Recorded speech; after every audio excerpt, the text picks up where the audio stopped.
Assalamualaikum warahmatullahi wabarakatuh. Ngapunten Gus saderenge menawi wonten lepat kula nyuwun ngapunten Kang Kathah. Ya niki kula badhe tanglet masalah ma'rifat. Tanda-tanda orang yang sudah ma'rifat itu terus pundi ngeten. Terus kaping kalih cara di dalam hukum syariat niku wonten kata-kata wat sirotol mustaqim niku terose alit cak rambut di poropidu niku nek dalam pengertian hakikat niku dos pundi Gus? Nggih ngoten pertanyaan kula, menawi wonten kekirangan lepatanipun kula nyuwun ngapunten Kang Kathah. Assalamualaikum warahmatullahi wabarakatuh. Waalaikumsalam warahmatullahi wabarakatuh. Amal arifu anapun utawi sing diwastani wong sing wis makrifat itu wong sing bagaimana? Iku la yarauna ora ono terhadap si arif pandangannya atau imannya li anfusihim syai'an terhadap dirinya itu dari sesuatu selain Allah. Artinya apa Pak?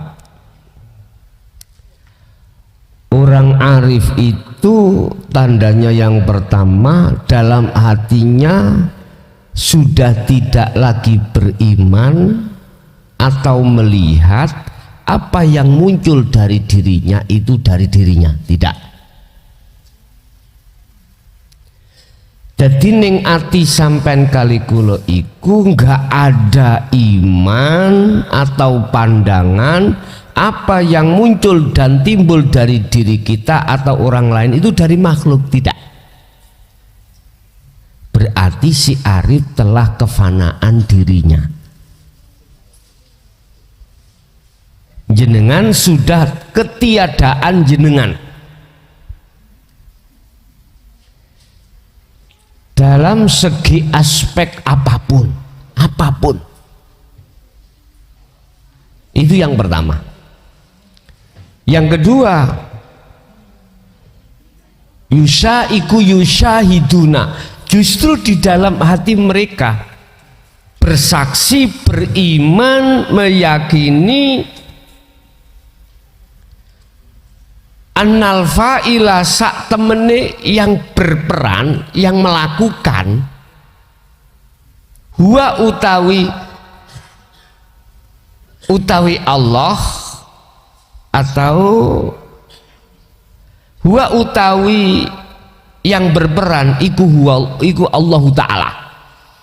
Artinya dalam iman, dalam pandangan hati sampeyan yang berperan itu adalah Allah.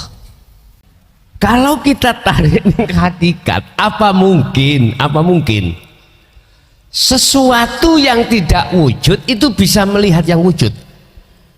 Kan nggak mungkin toh Pak. Berarti yang bisa melihat yang wujud adalah yang wujud. Berarti disebut amal arif.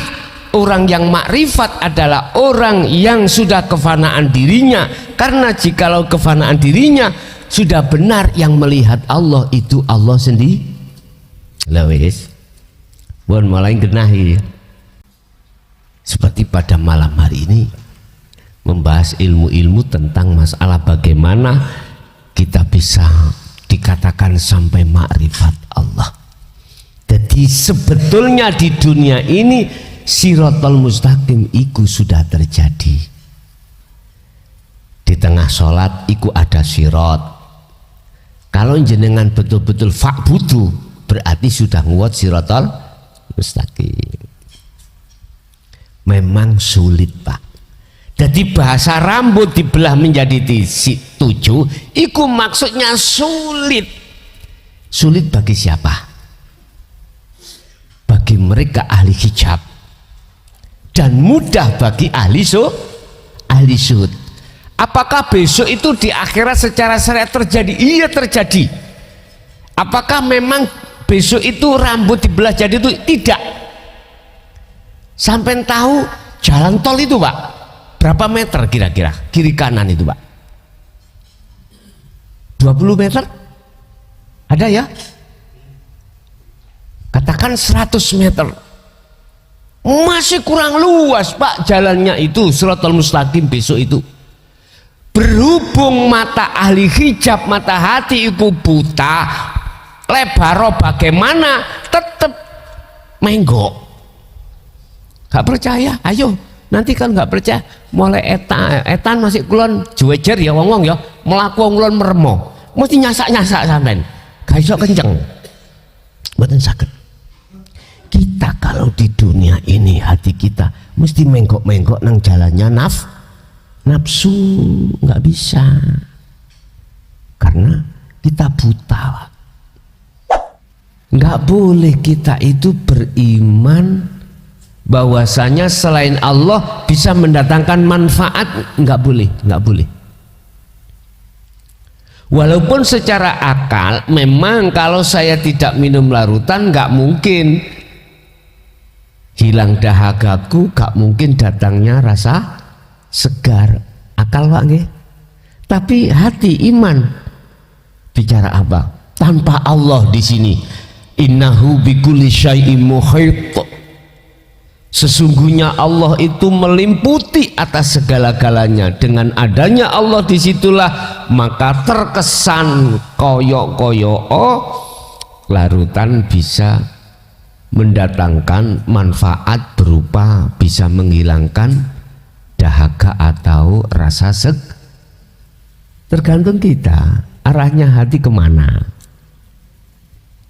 Lah maksud fal ya'mal amalan sholihan, perbuatan yang bagus itu adalah perbuatan di mana hati kita sudah tidak beriman terhadap makhluk, akan tetapi beriman pada Allah. Wa may yakfur, dan barang siapa tinggalkan bitauhuti, iman selain Allah, wa yu'min billah, maka imannya pasti benar hanya pada Al-Baqarah 256 itu Pak. Terus untuk menghindari hati kita iman terhadap larutan, di dzikir mana? Ternyata ada di dzikir sirul asrar. Sebetulnya dulu-dulu itu sudah ada yang sudah masuk Pak, dzikir sirul asrar, belum kami mengatakan sirul asrar. Cuman belum tahu kalau itu dzikir sirul, mengatakan dzikir rasa. Itu biasanya aku yakin kabehku Allah, tapi pada waktu itu belum dibukakan ilmunya, itu namanya sirul asrar. Dan di dalamnya ada 3 pintu, su'aul basirah, wa ainul basirah, wa hakul basirah. Rasa, bertemu, dan menyatakan. Banyak di antara jenengan yang sudah melakukan itu, cuman tidak tahu itu namanya sirul asrar. Karena 2014 belum datang. Nah 2014 sudah datang. Akhirnya, oh iya, mbah-mbah ini disik jenengan para sesepuh nih. Itu pertama. Syarat ketemu saya, kata Allah, wala yusyrik bi ibadati rabbi ahada. Jangan kau menyekutukan aku dengan sesuatu. Jangan ada lagi hati kita itu ada selain Allah. Nah, ini digaungkan oleh Kanjeng Nabi, digaungkan oleh nenek moyang beliau, termasuk Nabi Nuh, termasuk Nabi Ibrahim. Lah, ini akan diteruskan oleh walladzina amanu. Mereka-mereka yang mengikuti nenek moyang kita, yaitu Kanjeng Nabi dan seterusnya. Lah, walladzina amanu itu tidak harus dari dzurriyyahnya, Pak. Secara syariat garis keturunan tidak harus.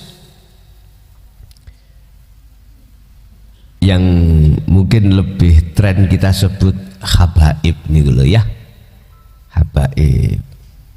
Jadi dzurriyyah itu nasab dari beliau-beliau. Tapi juga ada nasab, bukan dari nasab Pak, dari apa? Dari sayyid. Sayyid itu orang dekat beliau, orang dekat-dekat beliau. Siapa? Inna aulan nas, orang dekat-dekat beliau itu siapa? Walladzina amanu wallahu waliyul mu'minin. Merekalah jenengan-jenengan ini yang hatinya sudah tidak lagi beriman selain daripada Allah, yang Allah itu adalah zat yang maha suci, yang menguasai dan yang menggerakkan segala alam, baik alam jasmani maupun alam roha, baik alam dunia ataupun alam akhirat.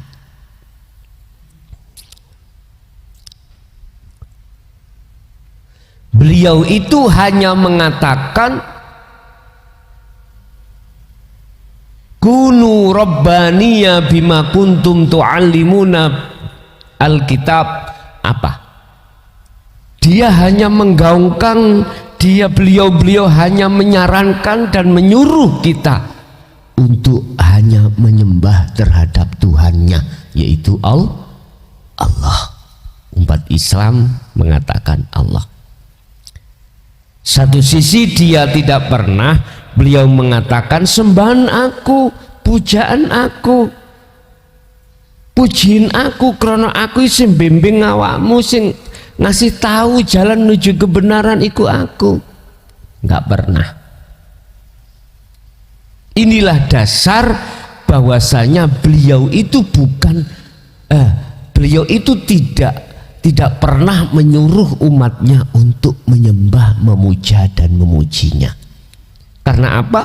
Karena dalam ruhania beliau sudah tidak merasa dirinya yang melakukan, dirinya yang membimbing, tidak, tetapi Allah Subhanahu wa taala. Surat Al-Qasas ini berkenaan juga ada surat Al-Qasas ayat 56, Pak. Allah katakan innaka, sesungguhnya kaum Muhammad, iki langsung Rasulullah loh, okay? Boten walladzina amanu, bukan, langsung Rasulullah.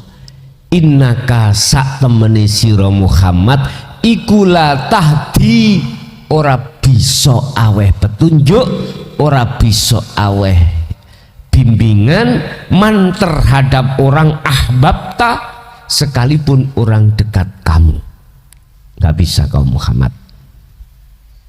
Ini Allah yang mengatakan terhadap Rasulullah. Nah terus siapa yang membimbing kita, yang memberikan petunjuk terhadap kita? Walakinallaha yahdi may yasha. Ini tak pertegas supaya umat ini tidak salah pujaan. Urusan yang nggak terima nggih monggo, karena ngoten mawon kula. Yang jelas ini secara hakikat supaya umat Islam khususnya hatinya tidak salah memuja, memuji bahkan menyembah.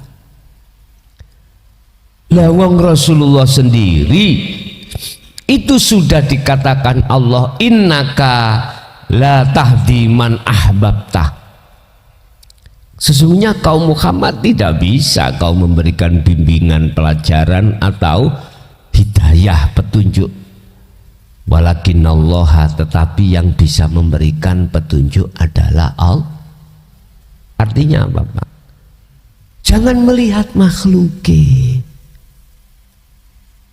Ini pelajaran dalam tauhid loh ya. Sekalipun kayaknya secara syariat itu dari makhluk, tapi jangan melihat makhluknya. Mengapa demikian? Supaya pujaan kita itu betul-betul terhadap Allah. Ngoten lho maksudnya. Makanya kalau kita terlalu didoktrin di dalam ilmu dohir, sedangkan kita tidak mau belajar ilmu batin. Ini bahayanya di situ. Pujaan kita pada makhluk. Kita doktrinnya di ilmu syariah, ya. Memang kelasnya sendiri-sendiri, tapi bahayanya kalau ruhaniyah kita tidak berpendidikan ilmu hakikat. Ini loh bahayanya. Bukan persoalannya salah, enggak. Secara hukum syariat, tapi hukum hakikat ini sangat bahaya. Kan sudah jelas. Maka nali bashar, beliau itu tidak pernah mengatakan yaqula linnas kunu ibadalli, sembahlah aku, nggak pernah. Walaupun secara terang-terangan tidak mengatakan pujiin aku, nggak gitu. Hati kita tatkala itu merasa lebih mulia, lebih bagus daripada orang lain, itu sudah termasuk sindiran kalau kita itu mengharapkan supaya dipuja. Padahal sudah jelas alhamdulillah. Kita sering membaca, kita sering mulai TK dulu itu sudah.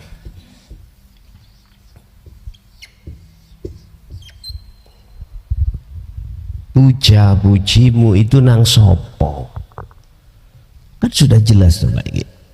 Kita sering membaca, tapi rohaniah kita salah jalan kebanyakan gitu.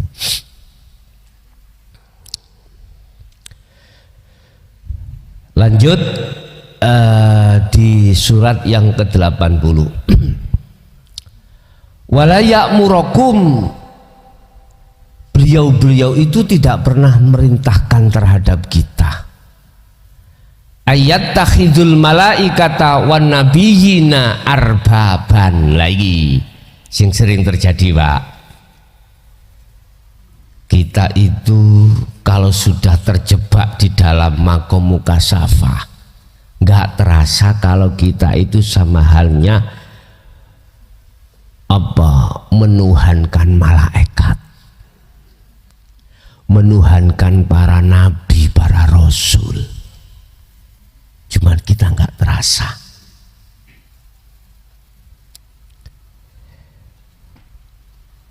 Wala ya'muru, beliau itu tidak pernah merintahkan kita untuk menyembah terhadap para malaikat dan juga terhadap para nabi dan rasul. Enggak pernah.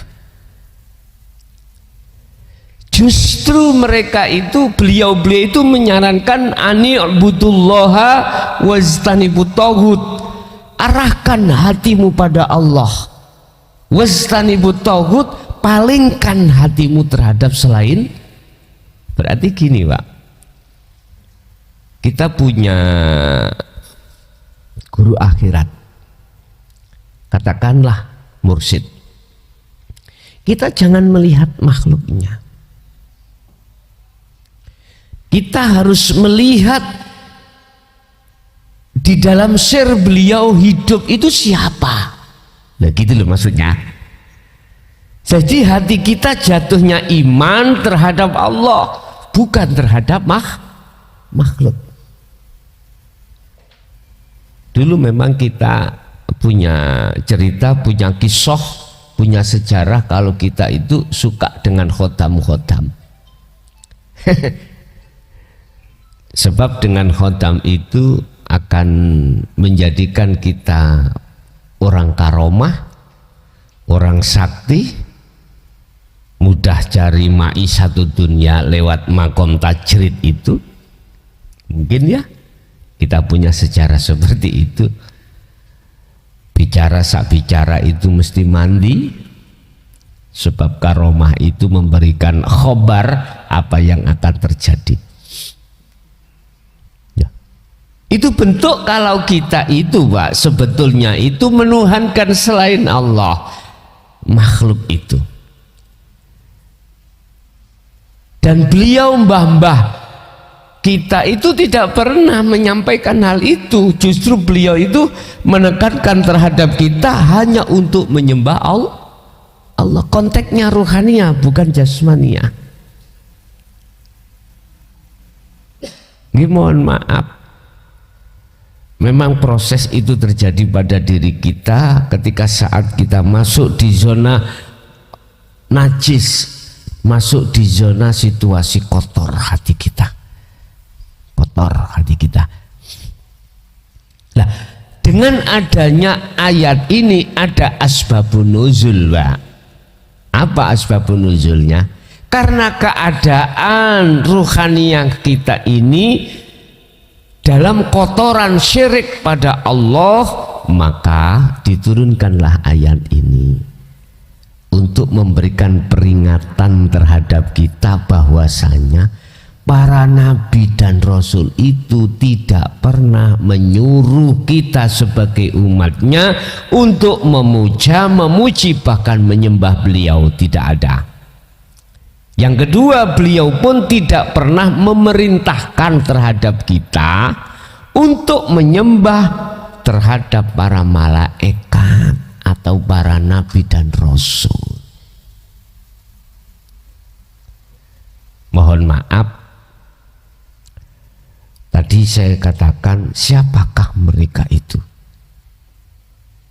Mereka yang menyuruh atau merintahkan terhadap kita hanya menyembah pada Allah, berarti orang itu sudah sampai pada Allah. Bukan bahasa nama loh, Pak. Artinya apa? Beliau-beliau yang satu garis terhadap Kanjeng Nabi, terhadap sinten sampai di atasnya para rasul itu. Kalau sudah sampai pada Allah, nggak mungkin beliau itu mengarahkan rohania kita kepada masalah hayatat dunia. Nggak mungkin. Nggak mungkin beliau itu mengajarkan terhadap kita tentang masalah bagaimana rohania ini masuk di dalam zona yang sebagai nafsu tiupkan, yaitu hayatat dunia. Nggak mungkin. Justru beliau-beliau itu mengarahkan kita tinggalkan hal itu supaya kita olehnya menghadap menyembah pada Allah itu hanifan, betul-betul sampai pada Allah. Sebab dikatakan dalam surat Maryam, innallaha huwa rabbi wa rabbukum fa'budu hadzal siratul mustaqim. Yang disebut menyembah iku, sing nyembah wajib ketemu sing disembah. Niku syarat, Pak. Dikatakan menyembah fa'budu, yang menyembah itu harus sampai pada yang disembah. Surat Maryam ya, Maryam 36.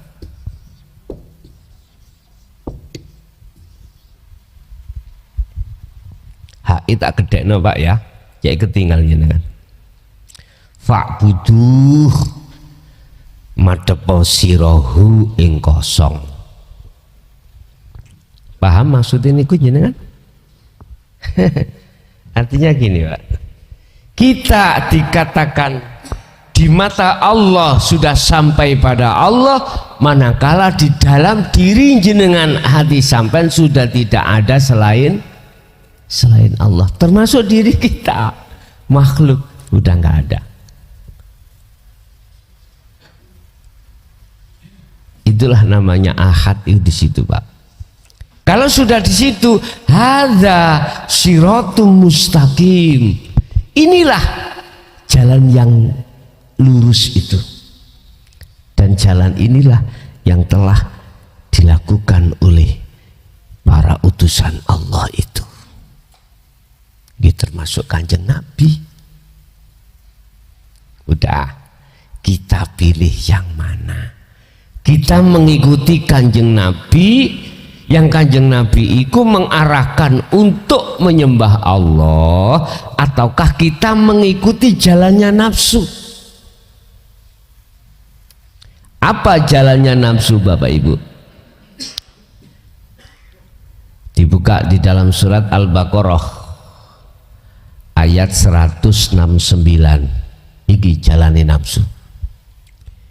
Innama ya'murukum bisu'i wal faksha. Sesungguhnya nafsu iku menyuruh jenengan iki untuk melalaikan Allah. Bisu, bikin perbuatan jelek pada Allah, berarti melalaikan. Caranya nafsu membuat kita lalai pada Allah lewat apa? Kesenangan dunia. Wa zuyyina linnasi hubbus syahawah, dihadapkanlah hati kita terhadap kesenangan kehidupan yang ada kaitannya dengan dunia. Itu pasti. Kalau ini sebatas jasmani Pak, nggak apa-apa. Kalau menurut saya sih wajib. Jenengan kaya itu wajib. Jenengan punya pangkat wajib menurut saya. Manakala hanya secara jasmani. Tapi ruhania kita harus mengikuti apa yang telah diajarkan oleh Mbah Ibrahim. Apa? Inni wajjahtu wajhiya.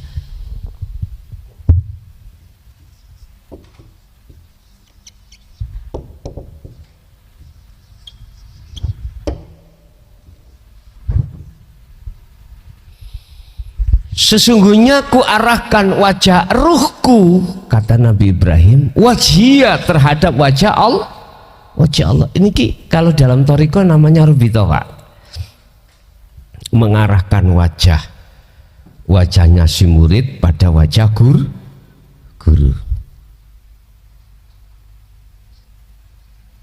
Cuman tidak dibahaskan guru siapa. Nah ini deh.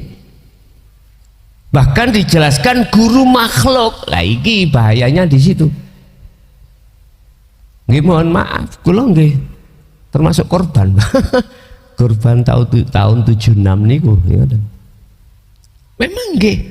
Robitoh kita sebelum suluk itu wajib si murid iku berobitoh terhadap wajah guru.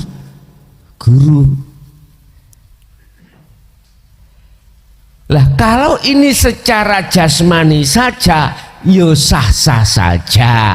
Cuman rohaniah gak dijelaskan, mestinya wajah ruh itu terhadap wajah Allah. Di mana Allahnya? Idza sa'alaka ibadi anni fa inni qaribun. Muhammad, jikalau hambaku tanya tentang aku, jawaban ini qaribun. Sesungguhnya Allah itu dekat. Nah, berarti mboten jauh toh Pak? Tidak jauh toh. Namanya dekat. Dekat itu relatif. Tergantung sampai di mana kedekatan kita pada Allah. Ada di muraqabah apa di musyahadah.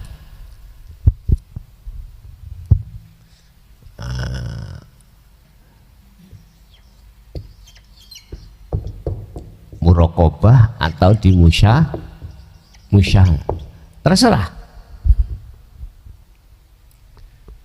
Cuman kata Rasul, imanmu pada Tuhanmu, imanmu pada Allah akan benar manakala sudah sampai di ihsan. Tahapannya kan gini Pak, Islam, iman, ihsan.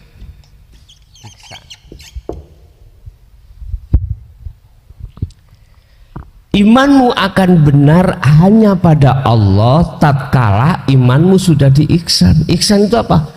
Benar. Kalau iman sudah benar kata Rasul, gambarannya ngeten. Niku mungkin sampean kita evaluasi. Anta budallaha ka'annaka taroh. ketika kau beraktivitas antak Buddha itu sing dimaksud ketika kau menyembah, bahasa saya secara umum aktivitas apapun itu jadi jalan thariqah untuk menyembah. Bisa sholat, bisa zakat, bisa puasa, bisa haji, aktivitas semua apa? Antak budallaha ka'annaka taroh, seakan-akan kau itu bisa melihat Allah. Begitu. Seakan-akan kau bisa melihat Allah. Gambarannya seakan-akan kau bisa melihat Allah itu gimana? Ngeten. Jenengan iki lo yakin bahwasanya semua apa yang terjadi di situ, baik yang muncul dalam dirinya maupun orang lain, makhluk lain, hati sampean niku yakin kalau itu yang berperan hanyalah Allah sebagai subjek atau sebagai isim fa'il. Anna apa yusyahiduna annal fa'ila huwallahu ta'ala, hanya Allah. Iki gambarannya ihsan di situ. Jikalau kau tidak bisa seperti itu, maka fa'ilam taro, apabila kau tidak bisa melihat Allah, maka seakan-akan kau selalu dilihat Allah. Artinya kita di dalam hati ada rasa, ada iman, selalu dipantau Allah. Makanya dikatakan ini koribun, katakan Muhammad, aku ikut dekat. Mana? Ya ini loh Pak. Bapak ini paham nggih? Kalau sanjang ngeten, bukan angin, bukan oksigen, bukan. Innahu bikulli syai'im muhit. Sesungguhnya Allah itu bukan Allah nama yang dimaksud di sini. Itu surat apa? Cari sendiri ya. Innahu bikulli syai'im muhit. Sesungguhnya Allah itu meliputi atas segala apapun. Itu berarti kita ada di muraqabah. Ihsan itu menempatkan ruhaniyah kita, iman ada di muraqabah. Muraqabah itu dekat pada Allah. Nah, iman kita kalau masih di sini, mohon maaf,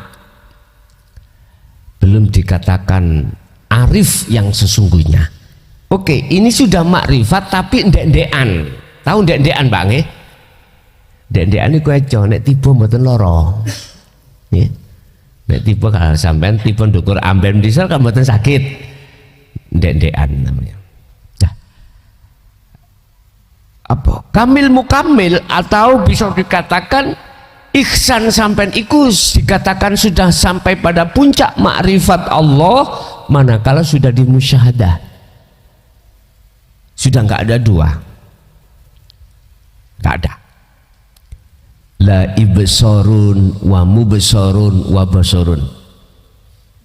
Saya katakan arif, saya katakan makrifat pada Allah itu tatkala di dalam dirimu itu sudah tidak ada siapa-siapa termasuk diri kita,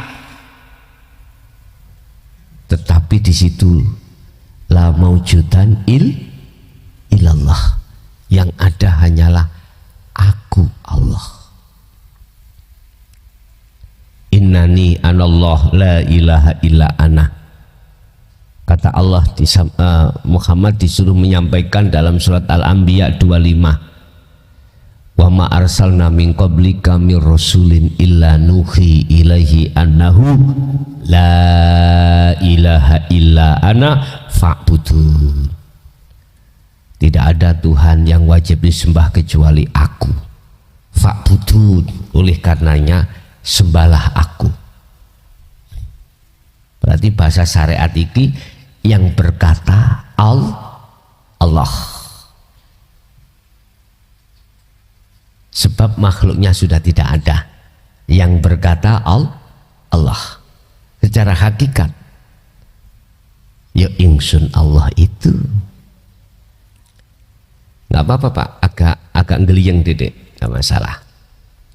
Agak ngeliyeng. Terserah kita milih jalan Allah ataukah milih jalannya hawa nafsu. Ingat, innama ya'murokum, nafsu itu mengarahkan kita di jalannya bisu, lalai terhadap Allah, berarti nggak mengenal zikir, kita nggak iling kalau semua itu dari Allah. Kita hanya ingat kalau semua itu datangnya dari diri kita.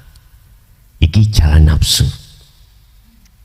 Kalau hati kita ingat, sadar bahwasanya semua itu datangnya dari Allah, la haula wala quwata illa billah, berarti tanda kita berjalan di atas jalan Allah, di atas jalan Allah. Allahu waliyul ladina amanu yukhrijuhum minadh-dhulumati ilan nur. Sing sapa wonge mengikuti jalan Allah, berarti mengikuti apa yang telah dilakukan oleh para nabi dan rasul. Yukhrijuhum minadh-dhulumati ilan nur. Allah menghapus semua kegelapan dan mendatangkan terang benerang. Tapi sebaliknya, kalau kita mengikuti jalannya nafsu tadi, walladzina kafaru awliya'uhumut taghut yukhrijunahum minan nuri ila dzulumat.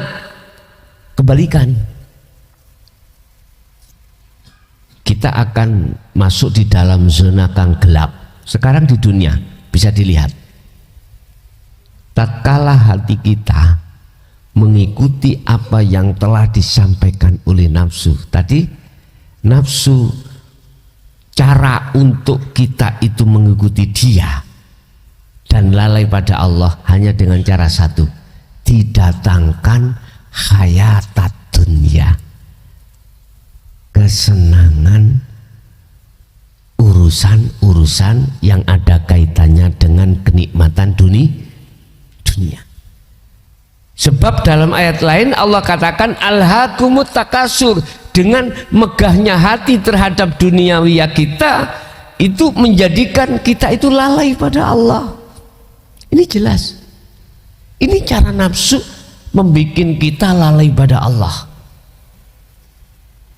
supaya kita mengikuti jalannya nafsu.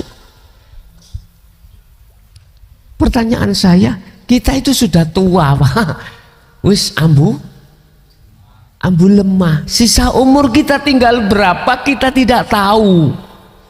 Kita juga tidak mungkin bisa mencapai target umur 80, 90, gak mungkin. Kita yang masih umur 30 gak mungkin jadi 40. Siapa yang bisa menjamin? Nah, mumpung sisa waktu kita masih ada, dari waktu ini kita telah dibukakan hati kita terhadap Allah terkait jalan yang pernah dilakukan oleh para nabi dan rasul, dan sekarang diteruskan tabi'inan sholihin. Monggo nek kerso, monggo silakan. Tadi sudah saya katakan ada dua jalan, konsekuensinya masing-masing. Kita mengikuti Allah apa mengikuti jalan nafsu? Saya tidak ada unsur pemaksaan Pak, enggak. Walaupun mohon maaf yang saya kaji ini terkait masalah hukum hakikat ruhaniyah ini di depan panjenengan, bukan berarti ini tidak pada mereka yang menolak, enggak, terhadap siapapun. Karena ini sifatnya tidak rahasia, sifatnya kita itu umum, karena masuk dalam medsos, didengarkan, bisa dilihat oleh siapapun, baik yang setuju dengan pengajaran ini atau yang menolak. Bagi kita sebagai mubasyirun, kabar gembira. Bagi kita akan menjadi nadhirun, peringatan yang menolak. Peringatan. Tapi seuntung Pak, kita diingatkan Allah, peringatan itu sebetulnya itu bentuk sayang Allah pada kita. Sebagai nadhir peringatan itu. Mengapa kita diperingatkan? Mesti asal usuli karena ada pelanggaran. Kalau nggak ada pelanggaran, nggak mungkin ada peringatan.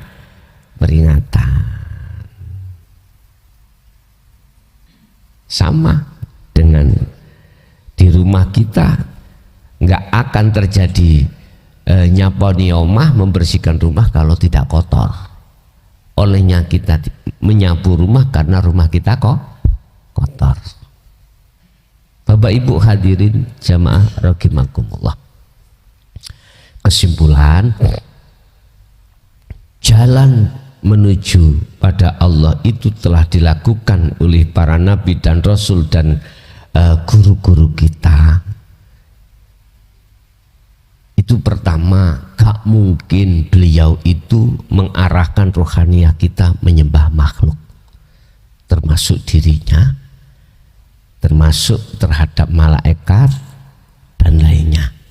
Kalau sekarang nabi wis gak ono, ya mungkin guru-guru kita gak mungkin menyuruh terhadap kita untuk memuja pada beliau, gak mungkin.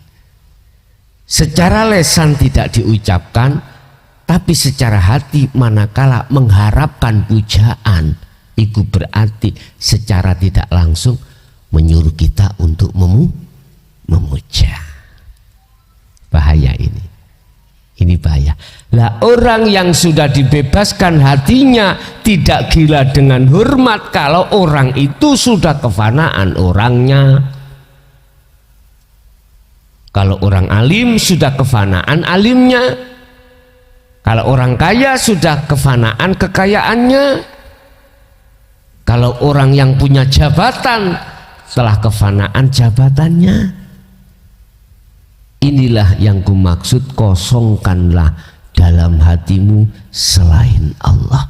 Kalau itu sudah kau lakukan, maka fa'budu, nyembahmu benar sudah. Sodakta. Mungkin pernah saya ceritakan, ada seorang kekasih Allah itu punya kisah Pak. Saya tidak menyebut orangnya, tidak. Di situ pengikutnya luar biasa Pak. Dia punya santri, punya pondok ribuan. Tapi ketika saat Allah membuka hatinya, kesadaran akan muncul. Kesadaran kalau selama ini beliaunya itu menyembah selain Allah.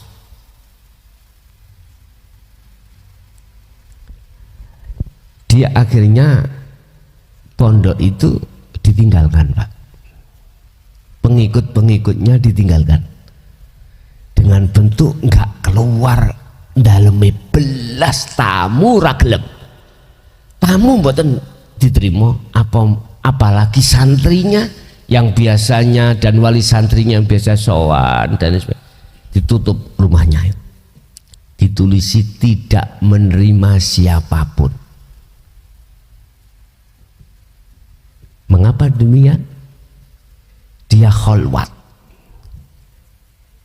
Jadi pengajian di luar yang biasanya itu beliau itu sudah ditutup. Tidak menerima siapapun, berarti nggak menerima tausiah. Lah, ketika dia sholat di situ waktu kholwat, ningati ini si onok gambar bujulan anai. Santri ini wis mboten enten. Tamu-tamu wis gak enek, bojone medongkol, ndongkrok. Oh, apa ya? Ndodok ning atine. Tahu ndodok Pak nggih? Apa ndodok ya? Angkruk-angkruk ning atine. Hanya bojone wayu lho. Allah katakan kadapta. Penyembahamu ku goroh. Goroh. Diseneni Allah awakmu goroh. Goroh iku ngapusi, bohong. Akhirnya udah istrinya, anaknya udah dilepas. Beliau kholwat sholat. Allah. Loh, namanya baju niki Pak, wong dikei wong ya, gak tahu tuku, beliau itu gak tahu belas. Api-api bajunya muncul nenggone ati, angkruk-angkruk kadapta kira. Akhirnya apa Pak? Metu teko omah nang gunung. Ning gunung iku semua baju dilepas, udo, tahu udo nggih? Telanjang. Ngoten niku salat. Allahu Akbar. Jamane piye? Sedekah. Bener wis. Tapi mpun salah paham. Mpun diartekno wong salat nek muda iku mpun ngoten sampean. Dunia seisinya apapun selain Allah, manakala masih angkruk-angkruk bertengger di dalam hati kita, maka butuh niku belum sempurna. Nyembah kita pada Allah belum sempurna, belum benar. Jangan diartikan ning jero mau gunung, sekarang jero kamar kudu sendiri. Yo gak begitu Pak. Iku mung gambaran, sanepan, istilah. Nah, setelah beliau itu khalwat di gunung itu 120 hari, terus dibawahi kitab oleh Allah yang disebut Al-Quranul Qadim, turun, terus kembali lagi di tengah masyarakat. Akhirnya pondok iyo dibuka lagi, dalamnya dibuka lagi. Dia sudah dijadikan Allah bagaikan ikan yang hidup di dalam air asin. Berarti di lautan ya, di lautan. Di luas sudah bebas. Beda Pak kalau ada ikan hidup di jeding, terbatas ya, terbatas. Kalau di lautan udah lepas bebas, sudah mau kemana perginya, jauhnya keturutan. Niki laut iku tak bertepi ya Pak, lautan tak bertepian ye. Laut yang enggak ada tepinya. Itulah alam musyahadah, alam akhirat. Oleh sebab itu masuklah ruhaniyahmu di alam akhirat di atas dunia. Artinya apa? Jadikanlah dunia ini sebagai alam akhiratmu. Berarti jenengan wajib untuk masuk di makom musyahadah, makom makrifat, makom bertemunya terhadap Allah. Syaratnya ada 2 tadi. Asahlah terus zikir sirul asrar. Yang kedua, jangan ada iman dalam hatimu selain Allah. Dan inilah yang didaungkan atau yang diserukan oleh para nabi dan rasul, yang diteruskan oleh tabi'ina sholihin. Lah sekarang pertanyaannya, kita milih jalan yang mana? Jalan menuju pada Allah, apakah jalan nafsu? Oke, itu Bapak Ibu apa yang bisa kami sampaikan terkait masalah tanda-tanda atau masalah apa yang diserukan oleh para nabi dan rasul, yang diteruskan oleh tabi'ina sholihin yang sudah sampai pada ma'rifat Allah. Yang bisa kami sampaikan, kita masuk pada sesi tanya jawab atau dialog. Barangkali ada yang perlu ditanyakan, monggo kami persilakan. Assalamualaikum warahmatullahi wabarakatuh. Ngapunten Gus, saderenge menawi wonten lepat kula nyuwun ngapunten Kang Kathah. Niki kula badhe tanglet masalah ma'rifat. Tanda-tanda orang yang sudah ma'rifat itu terus pundi ngeten. Terus kaping kalih cara di dalam hukum syariat niku wonten kata-kata wat sirotol mustaqim niku terose alit sak rambut di para pitu niku nek dalam pengertian hakikat niku dos pundi Gus? Nggih ngoten pertanyaan kula, menawi wonten kekirangan lepatanipun kula nyuwun ngapunten Kang Kathah. Assalamualaikum warahmatullahi wabarakatuh. Waalaikumsalam warahmatullahi wabarakatuh. Amal arifu anapun utawi sing diwastani wong sing wis makrifat itu wong sing bagaimana? Iku la yarauna ora ono terhadap si arif pandangannya atau imannya li anfusihim syai'an terhadap dirinya itu dari sesuatu selain Allah. Artinya apa Pak? Orang arif itu tandanya yang pertama dalam hatinya sudah tidak lagi beriman atau melihat apa yang muncul dari dirinya itu dari dirinya, tidak. Jadi ning ati sampean kali kula iku enggak ada iman atau pandangan apa yang muncul dan timbul dari diri kita atau orang lain itu dari makhluk, tidak. Berarti si arif telah kefanaan dirinya. Jenengan sudah ketiadaan jenengan dalam segi aspek apapun. Itu yang pertama. Yang kedua, yusyahiduna, justru di dalam hati mereka bersaksi, beriman, meyakini annal fa'ila sak temene yang berperan, yang melakukan huwa utawi Allah, atau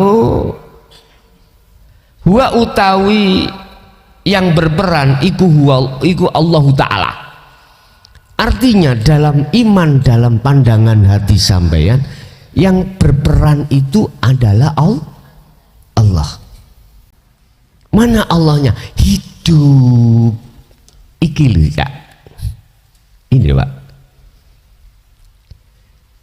Jadi jenengan sudah tidak lagi beriman terhadap makhluk, munculnya segala hal apapun, tapi beriman terhadap Allah sebagai sang yang berperan, yang bergerak. Itu sudah tidak kita lagi, tapi Allah.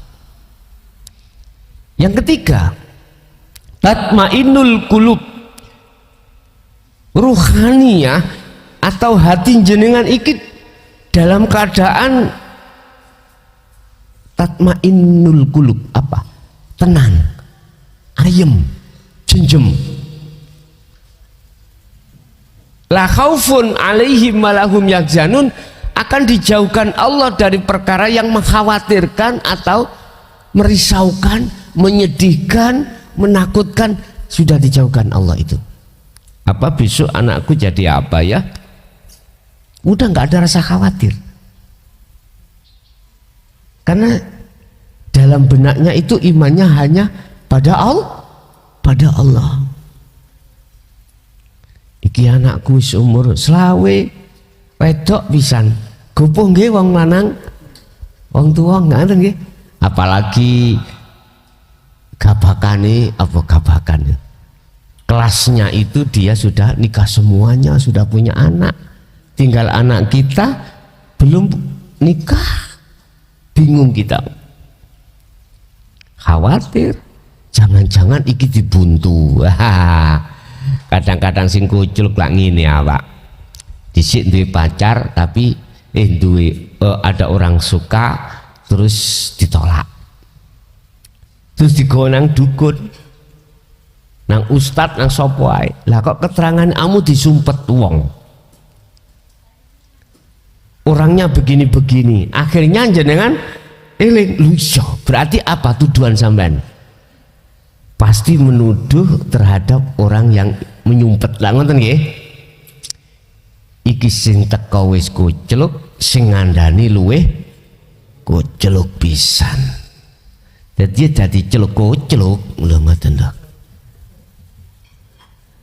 Iki kalau kita pandang dari sisi hakikat kan sudah jelas, wa ma ta'malun, apa yang timbul dan muncul yang seakan dari diri kita sesungguhnya dari Allah, nggak ada kaitannya, Pak.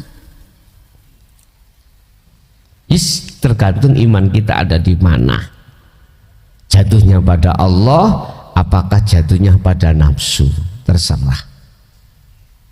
Jadi itu dijauhkan dari hati jenengan yang sudah dikatakan sudah sampai pada Allah. Cuman pertanyaannya, kita sudah sampai musyahadah itu musyahadah mana?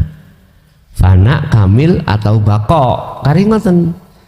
Kalau fana dan kamil kadang-kadang itu sih masih ada, Pak, di hati itu. Suatu saat dalam situasi kondisi terhadap anak atau apa khawatir, lah itu berarti tanda kita keluar dari musyahadah. Kalau betul-betul di musyahadah, detik-detik musyahadah nggak ada. Yang dimaksud khauf, jadi justru khauf itu hilang, la khaufun alaihim walahum yah, rasa khawatir itu sudah tidak ada detik-detik di situ. Yes. Yang kedua terkait masalah siratal mustaqim, yang kita dapat keterangan dulu terkait hal itu di syariat besok di akhirat.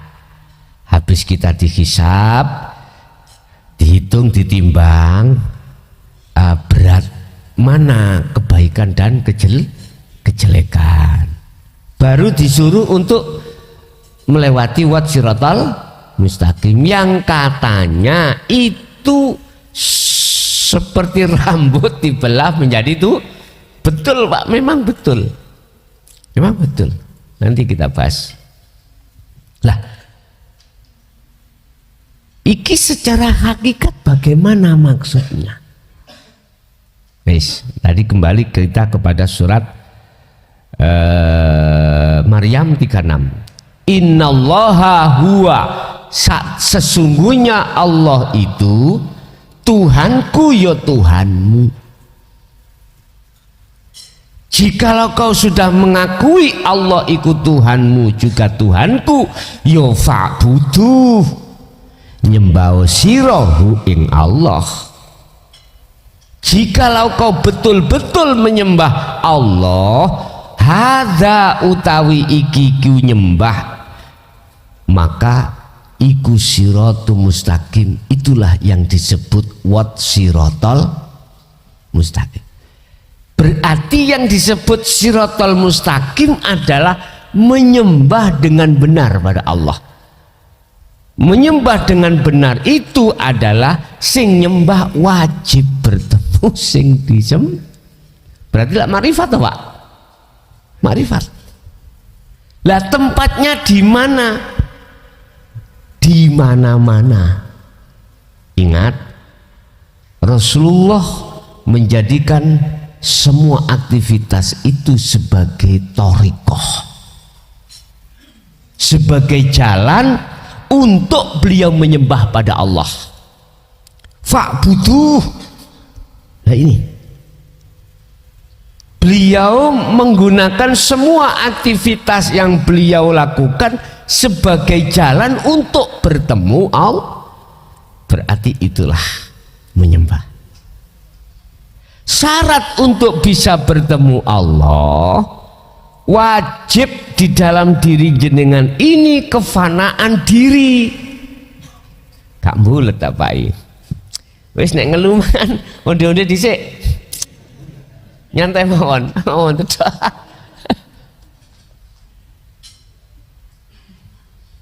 Pun kalem-kalem, Mbak. Qul huwallahu ahad. Terangkan Muhammad, Allah itu adalah ahad. Ahad itu bagaimana? Tunggal, tidak ada yang lain.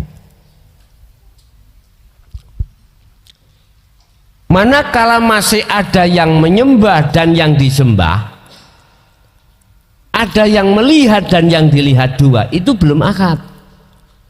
Berarti itu belum makrifat. Pak, Allah iku wujud nggih? Wujud. Setuju nggih? Oke, setuju. Kalau Allah itu wujud, wajib. Berarti selain Allah yang disebut makhluk itu lawannya wujud, berarti Adam tidak wujud. Proses kita secara syariat asalnya kita itu tidak wujud.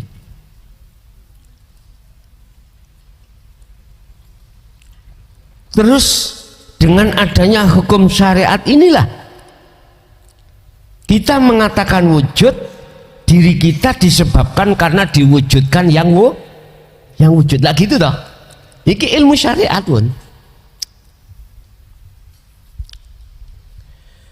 Ketika kita terjebak di dalam teori sistem syariat inilah akhirnya, dan satu sisi kita tidak mengerti sistem hakikat asal usul, maka dengan adanya kita merasa wujud inilah akhirnya tidak tahu sejati ini sing wujud. Santai Pak.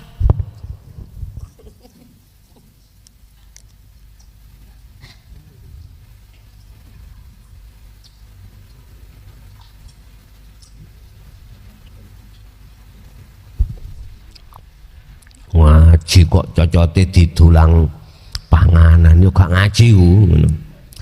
Bah karepmu.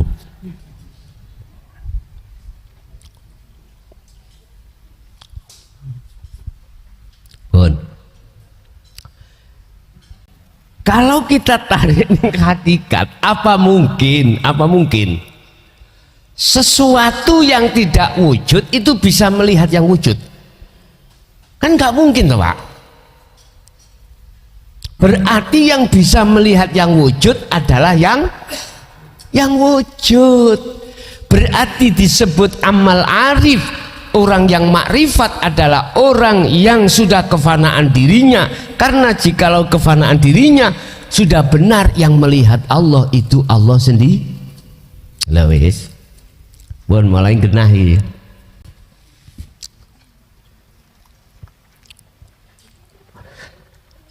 Bapak Ibu, fa'buduh, bahasa fa'buduh itu kalau sudah di ahad makhluknya wis gak ono, sing nyembah ya wis gak ono, sing disembah ya wis ra ono, wis gak ada nama yang menyembah dan yang disembah. Inilah jais. Adam dalem kui pengen kekal ning surga, tetep ning surga injih. Ojo pisan-pisan kau, jangan sekali-kali kau mendekati pohon itu, sebab pohon itu berbuah namanya buah khuldi. Manakala kau mendekat pasti kau akan berkecamuk hatimu, keinginan luar biasa ingin mendapatkan buah itu. Kalau kau punya keinginan, mesti berupaya untuk bagaimana caranya mendapatkan. Kalau sudah mendapatkan, mesti kau jeglak, mesti kau makan. disitulah kau akan kuusir. Wala taqrabah hadhihi syajarah, tak usir.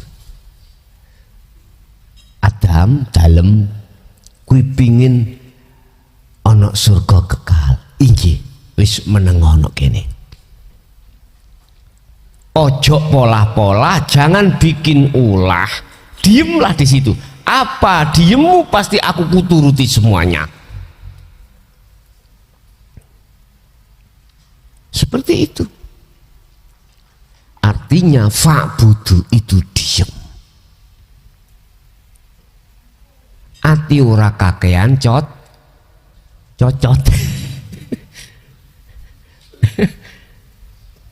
Wis mboten enten pembahasan mboten enten, Pak. Apa sing dibahas pun telas. Artinya sudah nggak ada yang bahas. Nggak bisa dibahas. Wong namanya musyahadah. Jadi wis di sini men gur diem ngoten. Cuman ilmu untuk mengarah di situ bisa dibahas. Ya, seperti pada malam hari ini. Seperti pada malam hari ini membahas ilmu-ilmu tentang masalah bagaimana kita bisa dikatakan sampai ma'rifat Allah. Jadi sebetulnya di dunia ini Siratal mustaqim iku sudah terjadi. Di tengah sholat iku ada sirat. Kalau jenengan betul-betul fa'budu berarti sudah nguat siratal mustaqim. Memang sulit, Pak. Jadi bahasa rambut dibelah menjadi 7 iku maksudnya sulit. Sulit bagi siapa? Bagi mereka ahli hijab, dan mudah bagi ahli syuhud. Apakah besok itu di akhirat secara syariat terjadi? Iya terjadi. Apakah memang besok itu rambut dibelah jadi itu? Tidak. Sampai tahu jalan tol itu, Pak, berapa meter kira-kira kiri kanan itu, Pak? 20 meter? Ada ya? Katakan 100 meter. Masih kurang luas, Pak, jalannya itu Siratal mustaqim besok itu. Berhubung mata ahli hijab, mata hati itu buta, lebar bagaimana tetap menggok. Gak percaya? Ayo, nanti kan gak percaya, mulai etan masih kulon jewejer ya wong ya, melaku kulon meremo, mesti nyasak sampean, gak iso kenceng, mboten saged. Kita kalau di dunia ini hati kita mesti menggok-menggok nang jalannya nafsu, nggak bisa, karena kita buta. Barang siapa saat di dunia mata hatinya buta pada Allah, maka di akhirat pun juga begitu. Wa adlus sabila, dan jalannya lebih gelap lagi. Itu tadi loh, Pak. Maksudnya rambut dibelah menjadi 7 itu saking sulite. Bagi siapa? Bagi hati yang buta. Bagi hati yang gak buta, Rasulullah mengatakan kalbargi, seperti kilat. Apalagi punya tumpahan kebo, jaran, sapi, wedhus, minimal wedhus ya. Nah, ya dengan gak buta, wedhus gak buta. Tutup nggon. Ya dengan buta, wedhus buta. Ya dengan buta, wedhus buta. Terus ya apa tadi ini? Gak terarah, Pak, melakukan gak terarah. Gak terarah. Daripada ngunu, yes, numpak trek gandengan iku mawon, sing gandengane duduk treke. Sing penting apa rantene sambung ambek treke ke Jakarta, gandengannya ya ikut ke Jakarta. Lah kita mendapatkan rantai wasilah di mana? Di dalam Al-Quran yang ku tahu tentang wasilah itu, Pak, hanya di dalam surat Al-Maidah ayat 35. Wajib kita itu punya wasilah pada Allah. Wasilah itu apa? Sambungan, Pak. Cara mikiki no kabel ini gini untuk mereka Sebab kalau nggak ada kabel, mboten muni salon niku kok. Mana wasilah kita? Sambungan hati kita, ruhaniyah kita pada Allah yang disebut hablum minallah. Sambungan yang enggak sing wis gak ngribon iki lho. Tahu ngribon. Nang makhluk si A, si B, si C, si D, ndak, langsung pada Allah. Dan juga tidak terhadap makhluk Kanjeng Nabi Muhammad, ndak, langsung Allah. Namanya hablum minallah itu tali hubungan langsung pada Allah, nggak pakai yang lainnya. Ini hanya terjadi pada diri jenengan yang sudah hatinya memegang sirul asrar. Itulah wasilah yang langsung pada Allah. Terserah jenengan wasilah terhadap makhluk sak kerson jenengan. Si A murid si B, murid si C, udah merambat Pak, namanya setrum itu, gluduk. Ayo, damel mik ngeten iki, kabel 100 meter ambek kabel 10 meter beda Pak. Sing 100 meter, kula ngomong halo detik ini, di sana nggak bisa langsung, sik merambat setrum itu, sret. Entah jeda berapa detik. Kalau yang langsung 10 meter apa enggak, bahkan widek ya langsung, jadi nggak ada jeda. Bapak Ibu hadirin, itulah siratal mustaqim. Berarti di dunia ini sudah terjadi dan kita latihan untuk melewati siratal mustaqim. Walaupun sering ceblok sampai ning dunia, ceblok jedes susah Pak. Lawang ati wis gak sandar nang Allah, susah karena takdir, apalagi takdir yang gak enak, gelisah. Anak sudah umur 25-30, perempuan belum nikah, kita susah. Itu berarti kita ceblok dari siratal mustaqim. Oke, menterlih, monggo. Assalamualaikum warahmatullahi wabarakatuh. Gus, kula badhe nderek tanglet. Pada suatu hari manah niki kados-kadose sanjang Gus. Manunggala kelawan kang den sira sembah supaya weruh dununge kang den sira sembah. Lajeng kula tangletaken kados pundi caranipun saged manunggal ingkang kalian kula sembah Gus. Mekaten, assalamualaikum warahmatullahi wabarakatuh. Waalaikumsalam warahmatullahi wabarakatuh. Sangat sederhana bagi jenengan yang sudah memahami cara ini.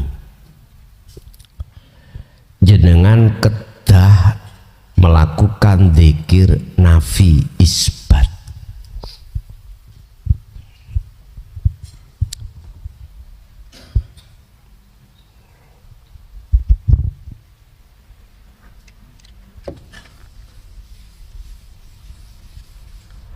Dzikir nafi isbat.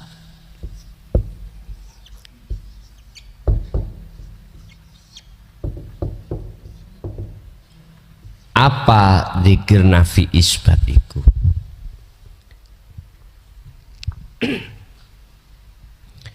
Dzikir di mana, eling di mana, sadar di mana bahwasanya kita itu tiada.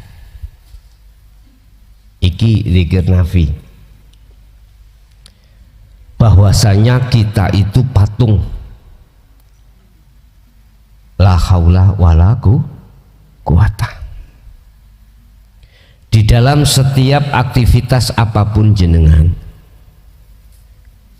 satu sisi jenengan harus meniadakan diri jenengan yang melakukan.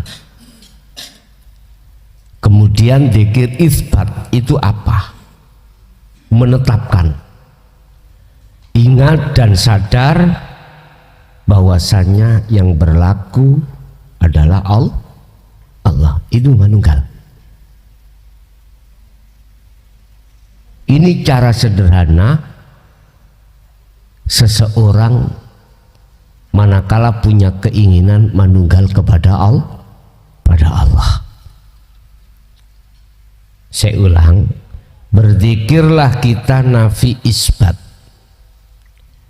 di setiap saat dan waktu. Zikir nafi adalah meniadakan pada diri kita yang melakukan. Berarti harus hilang keakuan kita yang melakukan. Setelah itu satu sisi otomatis isbat, zikir isbat, menetapkan. Artinya dalam diri kita itu dengan sendirinya akan muncul yang melakukan, yang berperan dan lain sebagainya hanyalah Allah. Pun gini ki. Umpama didikirno cara syariat, la ilaha illallah iku maksudnya. Cuman di dalam hukum syariat tidak dijabarkan. Wis pokok la ilaha illallah ganjaran. Lah ngoten nggih. Ganjaran. Lah ganjaran iku dikekno ahli kubur. Misale tahlilan cak nanti kono. Diundang si A tahlilan kirim donga supaya diampuni Gusti Allah. Lah ngoten nggih. Tak wikir kabeh. Ana situk sing gak dikir mau weneng. Padahal yo gak ngantuk. Situk iki sing diterima Allah. Karena apa? Karena dia itu dzikirnya nafi isbat. Ojo tersinggung. Makanya kita ngundang tahlil itu ojo kiwa tengen tok wong loro, ojo sing akeh. Siapa di situ garangan sing dadi kekasih Allah? Kita nggak tahu. Betul tuh Pak ya? Ojo ngundang wong tahlil setugel. Jadi kiwa tangan tak wak luru, cak ayo tahlilan wong telu kirim donga. Nek pas gak ono sih gak masalah. Ya iso ya sa-RT ya Bapak. Kita tidak tahu di antara tetangga kita ada kekasih Allah, kita enggak tahu. Dan tidak harus beliau itu waktu dzikir mau meneng ya ora. Ya tidak.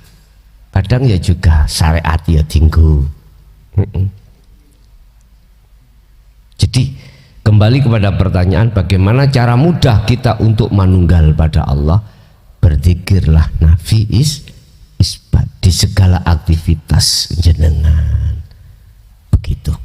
Kalau bahasa Quran, wadkur isma rabbika bukrata wa asila wa minal laili fasjud lahu fasabbihu lailan tawilan. Muhammad, pagi sampai sore berzikirlah. Cuman di situ tidak dikatakan, tidak dijelaskan nafi isbat, enggak. Hanya berzikirlah kau, ingatlah pada Tuhanmu. Baik pagi sampai sore, sampai malam, sampai pagilah lagi, begitu. Ya, ada lagi.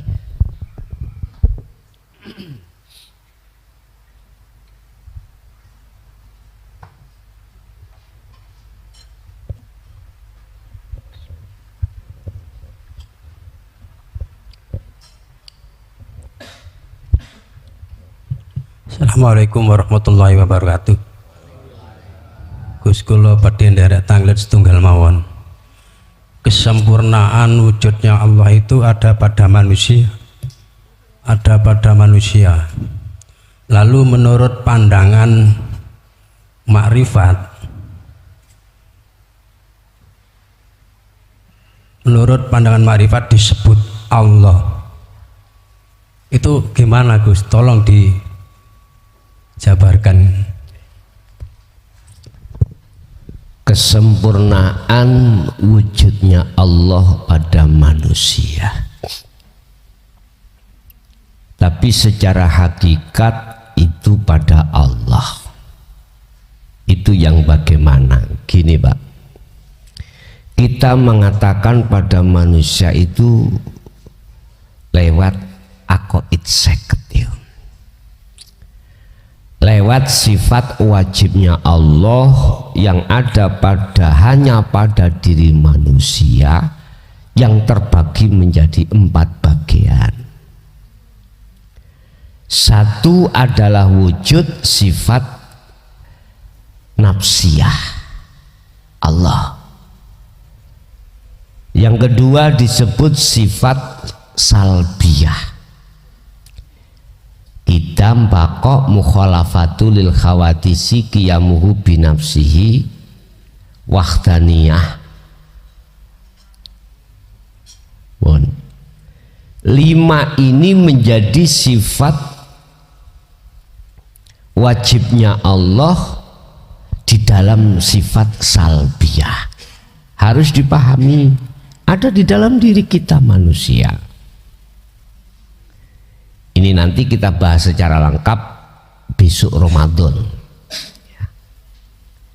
Terus yang ketiga, sifat wajibnya Allah di dalam 7 tempat yang ada di sifat ma'ani.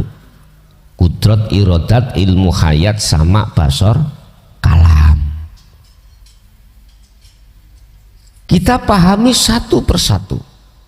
Nanti Pak di bulan Ramadan. Maknawiyah 7 lagi. Qadiron, muridan, aliman, sampai mutakaliman. Loh, itu ada di diri kita. Kita mengatakan di manusia sebab nyawang manusianya. Secara hakikat Allahnya mana? Hidup. Kalau kita melihat manusianya berarti kita tertanda melewati jalannya nafsu. Kalau kita melihat hidupnya berarti tertanda kalau kita berjalan di atas jalan Allah. Makanya hati itu ada 2, ada hati yang mati, ada hati yang hidup. Hati yang mati itu hati yang seperti wak tahu, wak tempe. Mau goreng diuyai berapa detik Pak digoreng, lah rasanya asin karena ikannya mati. Ikan di laut, hidup di laut bertahun-tahun, setiap saat dan waktu campur dengan air asin badan boten karena ikannya hidup. Hati yang hidup ketika saat dikonfrontasi oleh Allah terhadap kesenangan dunia nggak terpengaruh Pak, nggak terpengaruh hatinya pada Allah, nggak akan melalaikan pada Allah. Walaupun sistem mengatakan siapa yang mewah duniawiyah hatinya pasti dia akan lalai pada Allah. Ini ahli hijab, ini ahli syuhud nggak bisa, dia hidup kecuali dia itu hatinya mati seperti wak tahu tadi Pak nggih. Jangankan 1 hari, 5 menit dikem banyu uyah. Air asin di laut niku notok Pak, notok. Asine notok. Nek jenengan nguyah tahu tempe ibu-ibu berapa kadar sih uyahnya? Garamnya? Di bawah daripada apa namanya di laut. Laut itu 0, Pak. 0, paling kita itu nguyai 90, gitu. Itu loh 0, nggak terpengaruh ikannya, kecuali ikannya kita pancing, kita angkat, dimatikan dulu terus dimasukkan air laut lagi baru asin dia, karena dia mati. Sama hati kita, kalau hati yang mati kena dunia sedikit aja wadah terpengaruh. Jadi kita melihat dari sisi mana Pak? Itu sifat Allah ya, kesempurnaan Allah. Ada yang mengatakan pada diri manusia karena memang secara syariat lengkapnya ada di manusia. Cuman sebetulnya hakikatnya pada diri Allah. Kalau kita melihat hidupnya. Dan kalau melihat hidupnya berarti sudah benar terhadap Allah. Nggih, ada lagi.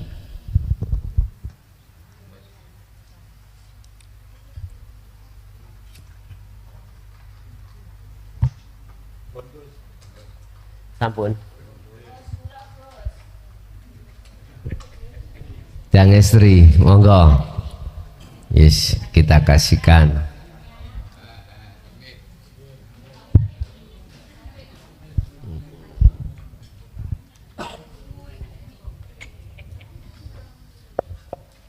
Assalamualaikum warahmatullahi wabarakatuh. Waalaikumsalam warahmatullahi wabarakatuh.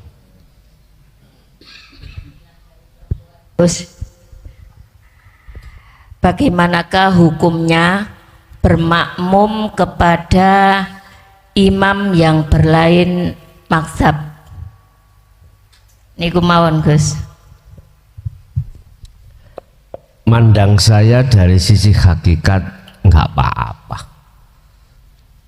Karena kita melihat Allahnya, tidak melihat imamnya, makhluk. Nggak masalah. Kadek kunut ya ora masalah. Kadek kunut ya nggak masalah. Karena kita sibuk melihat Allahnya. Sama dengan gini. Bagaimana kita ahli syuhud jadi makmum ikut imam ahli hijab? Nggak ada masalah. Karena kita sibuk melihat Allahnya, tidak melihat makhluknya. Jadi tidak apa-apa Bu ya, tidak apa-apa. Tapi ada loh Pak, orang yang alirannya sing nggak sama, ketika kita itu masuk masjidnya dipel begitu. Ada. Ya sudah, kadung kefanatikan mungkin. Jadi nggak apa-apa Bu, karena kita secara hakikat melihat Allahnya, tidak melihat makhluknya. Bon, Bapak Ibu, itulah apa yang bisa kami sampaikan mulai awal sampai akhir. Semoga disertai oleh Allah dengan hidayahnya terhadap kita sekalian, sehingga menjadi ilmu yang bermanfaat dan barokah terhadap kita dan anak putu kita ila yaumil qiyamah. Lahumul Fatihah. A'udzu billahi